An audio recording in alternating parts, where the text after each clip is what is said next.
మాట్లాడుతూ టీఆర్ఎస్ ఆవిర్భావ దినోత్సవాన్ని టీఆర్ఎస్ శ్రేణులు పండగలాగా జరుపుకుంటున్నారు.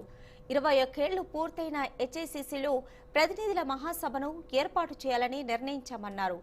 రాష్ట్రపతి రాష్ట్ర ప్రతినిధులకు ఆహ్వానాలు పంపుతున్నామని 21వ ఆవిర్భావ దినోత్సవానికి 3000 మంది ప్రతినిధులు హాజరవుతారన్నారు. ఆహ్వానాలు అందిన వారే ఆవిర్భావ సభకు రావాలన్న ఆయన సభకు వచ్చే వారికి పాసులు జారీ చేయడం జరుగుతుందని చెప్పారు. తెలంగాణ ఆత్మ గౌరవానికి అస్తిత్వానికి ప్రతీకగా తెరాస ఆవిర్భవించిందని వ్యాఖ్యానించారు కేటీఆర్.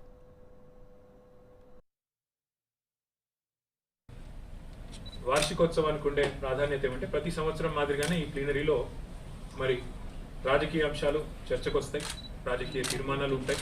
ఒక రాజకీయ పార్టీగా టీఆర్ఎస్ పార్టీ విధానాలు, జాతీయ స్థాయిలో జరుగుతున్న అంశాల మీద కానీ, రాష్ట్రంలో జరుగుతున్న పరిణామాల మీద కానీ, రాష్ట్రంలో జరుగుతున్న అభివృద్ధి సంక్షేమం మీద కానీ అన్నింటి మీద టీఆర్ఎస్ పార్టీ తన వైఖరిని ప్రస్ఫుటం చేసే విధంగా మా గౌరవ పార్టీ అధ్యక్షులు కేసీఆర్ గారి నేతృత్వంలో ఈ సమావేశం జరుగుతుంది.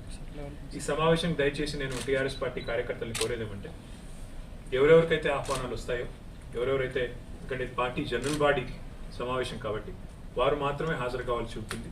వారికి ఆహ్వానాలు పంపుతాం, వారికి పాసులు కూడా ఉంటాయి.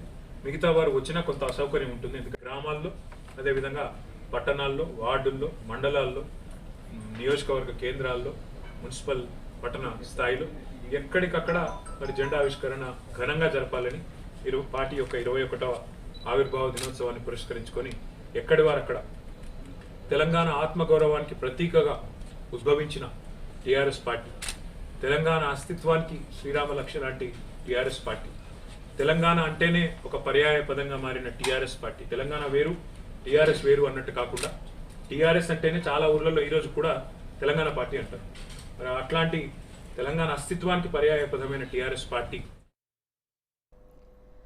కొత్తగూడెం నియోజకవర్గంలో వైఎస్ఆర్టీపీ అధినేత